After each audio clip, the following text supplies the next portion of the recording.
কাতারই সম্ভবত যে তারা আর আমেরিকার বেস তাদের দেশে ইয়া করবে না। এবং অলরেডি এই মিডল ইস্টের দেশগুলা আমি যেটা কয়েকটা রিপোর্টের মধ্যে দেখছি তারা আন্ডার হ্যান্ড অ্যাকচুয়ালি আ ইয়ার সাথে ইরানের সাথে যোগাযোগ শুরু করছে। আপনারা যদি একটা জিনিস মনে রাখেন কয়েকদিন আগে ট্রাম্প বলেছিল যে সৌদি প্রিন্সকে নিয়ে বলছিল যে একটা ব্যাড ওয়ার্ড ইউজ করছিল যে he can kiss his back side or something like that. এবং এইটা বলার সাথে সাথেই কিন্তু ওদের যে একটা প্লেন যেটা $300 মিলিয়ন যেটা স্পাই প্লেন যেটার মধ্যে রাডার সিস্টেম আছে, এটা যে ধ্বংস হইছে এটার ছবি যখন আপনারা দেখছেন এটা কিন্তু সৌদি আরব গভর্নমেন্ট মানে মানে গভর্নমেন্ট থেকে ইনফরমেশনটা লিক হইছে। যে মানে প্রতিটা দেশকেই তারা এত তথ্য তাচ্ছিল্য করেছে যার ফলে তারা কিন্তু অলরেডি আমেরিকার সাথে নাই। এবং এই ব্লকেটে কিন্তু একমাত্র শেষ পর্যন্ত শুধু আমেরিকাই থাকবে। যুদ্ধের ২-৩ দিনের মধ্যেই আপনার এখানে এসে আমি বলছিলাম যে এই যুদ্ধের পরে it will B a new world order. এবং ব্রিগেডিয়ার জিয়া স্যারকে বারবার জিজ্ঞেস করতেছিলাম যে স্যার আপনি একমত কিনা যে এটার পরে একটা নিউ অর্ডার হবে। আমার কথা হচ্ছে এই শুধু কাতার আর ইয়া না, তারা এখন বুঝতে পারছে যে এই যুদ্ধের সময় যখন তারা বিভিন্ন ড্রোন অ্যাটাকের সম্মুখীন হচ্ছিল এবং যখন তাদের অ্যান্টি মিসাইল গুলা সব ড্রেন আউট হয়ে যাচ্ছিল, তখন লাস্ট যেগুলো ছিল এগুলো কিন্তু তারা ইসরায়েলকে পাঠিয়ে দিয়েছে। কারণ ইসরায়েলের অ্যাটাকটা বেশি হচ্ছিল ইসরায়েলকে। সো এই মিডল ইস্টের অন্যান্য কান্ট্রিরা বুঝে গেছে যে আমেরিকার কাছে প্রায়োরিটি হচ্ছে ইসরায়েল, তারা না। সো তারা যদি এখন এটাকে, এবং আমার যেটা ধারণা কাতার তো বোধহয় অলরেডি ঘোষণা দিচ্ছে, কাতার না কাতারই সম্ভবত যে তারা আর আমেরিকার বেস তাদের দেশে ইয়া করবে না। এবং অলরেডি এই মিডল ইস্টের দেশগুলা আমি যেটা কয়েকটা রিপোর্টের মধ্যে দেখছি তারা আন্ডার হ্যান্ড অ্যাকচুয়ালি ইয়ার সাথে ইরানের সাথে যোগাযোগ শুরু করছে। আপনারা যদি একটা জিনিস মনে রাখেন কয়েকদিন আগে ট্রাম্প বলেছিল যে সৌদি প্রিন্সকে নিয়ে বলছিল যে একটা ব্যাড ওয়ার্ড ইউজ করছিল যে he can kiss his back side or something like that. এবং এইটা বলার সাথে সাথেই কিন্তু ওদের যে একটা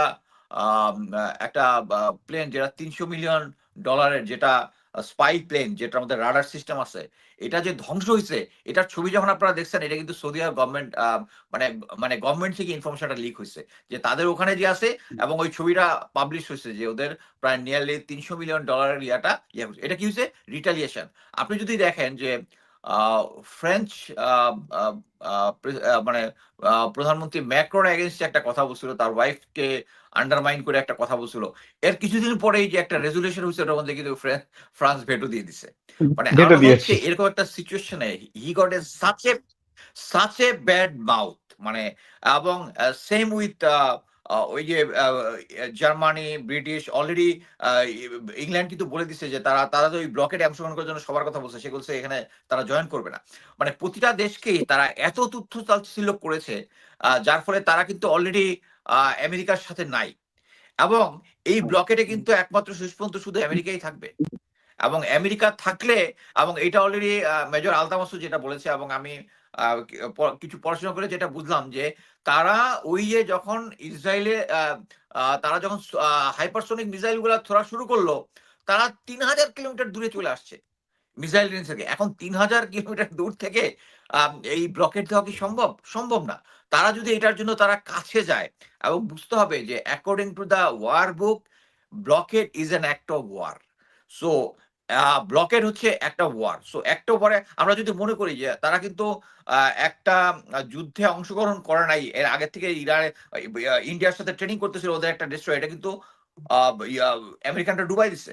সো এই ব্লকেড হয়ে যাওয়ার পরে ওদের যে ওই যে ৩৪০টার মতো রাফ এস্টিমেট যে ফার্স্ট অ্যাটাক বোট আছে যেগুলা মিসাইল এবং টর্পেডো ছুটতে ওইটার সাথে ছুটতে এক্সপার্ট, এদেরকে অ্যাকচুয়ালি কন্ট্রোল করতে পারবে না।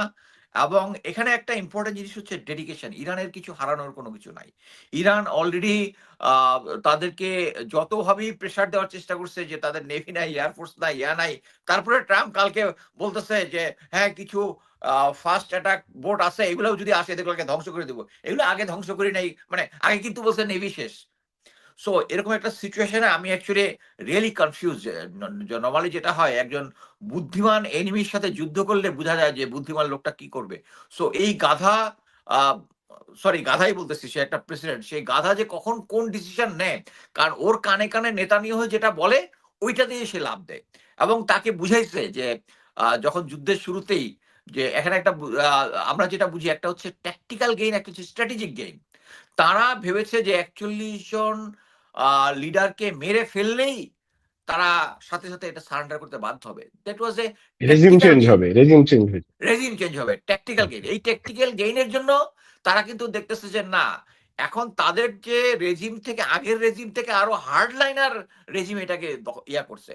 এবং আমি টক শোতে গুলোতে দেখতেছি যে এই রেজিম চেঞ্জ হচ্ছে ঠিকই, বাট প্রতিবারই একজন মারা যাচ্ছে ট্রু ইসলামিক স্পিরিটে, যেটা যে একজন পতাকা ফেলে দিলে আরেকজন এসে পতাকাটা নিয়ে দাঁড়িয়ে যাচ্ছে। সো এই স্পিরিটের কাছে অ্যাকচুয়ালি, এবং ওদের এই সিচুয়েশনে ওদের হারানোর কোনো কিছু নাই, এবং তারা একটা ডেডিকেটেড জাতি। এবং আমি আরেকটা অ্যাসেসমেন্ট দিতেছিলাম যে ওরা ইসরায়েল এবং আমেরিকানরা ভয় পায় যে তাদের গবেষণা, মানে তাদের যে সায়েন্টিস্ট যারা আছে, সায়েন্টিস্ট গবেষণা এবং গবেষণা করে তারা নিজেরা এই ৮ বছর ইরাকের সাথে যুদ্ধ করার পরেও, এত ব্লকেডের পরেও, এত স্যাংশনের পরেও তারা আনলিমিটেড ড্রোন আর হাইপারসনিক মিসাইল তাদেরকে তাদের স্টোরির মধ্যে আছে। এবং এখন পর্যন্ত তারা শুধু এই একটার পর একটা আক্রমণ করতেছে, এই বুঝি ওদের লাস্ট মিসাইলটা শেষ হয়ে যাচ্ছে, কিন্তু দেখতেছে এই মিসাইল আর শেষ হচ্ছে না।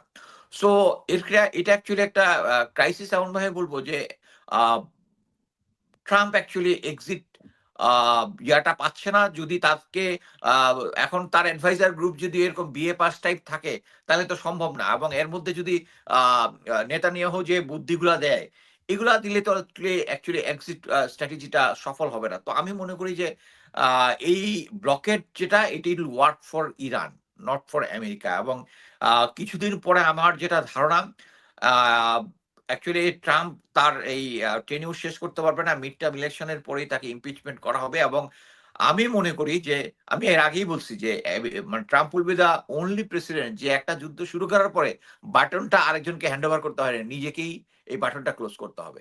সো আমি মনে করি যে আম, তাদের যে এখনো যে ট্যাকটিক্স ফলো করতেছে তারা নেগোসিয়েশনের, ওই পাঙ্গাস মাছ কেনার মতো, যে দাম পছন্দ হয় নাই চলে গেলাম। So it will not work, it will not work. এখন পর্যন্ত তাদের যে অ্যাডভাইজার গ্রুপটা সো লো, এবং তাদের অ্যাসেসমেন্ট ইজ সো লো, নেগোসিয়েশনের কোনো এক্সপিরিয়েন্স নাই। রিয়েল এস্টেট বিজনেসম্যান বাড়ি কেনার যে দরদাম করে, তাকে যদি এরকম নিউক্লিয়ার ইয়ার দরদামের মধ্যে তাকে পাঠানো হয়, তাহলে তো এরকম জিনিসই হবে। সো এখন অ্যাকচুয়ালি আমেরিকার প্রতিটা লোকজনই অলরেডি বুঝে গেছে, প্রতিটা চ্যানেলই বুঝে গেছে যে they are not in the right track. এবং এই রাইট ট্র্যাকে আসার কোনো সম্ভাবনাও আমি আপাতত দেখতেছি না। সো ওই ওদের যে ইরানের যে প্রধান মোহাম্মদ বাকির কালিবাফ, উনি যেটা বলছে যে এখন যে $4 আপনি তেল কিনতেছেন, কয়েকদিন পরে $8 হবে, তখন এটাই সস্তা মনে হবে। আমি মনে করি this is the right thing.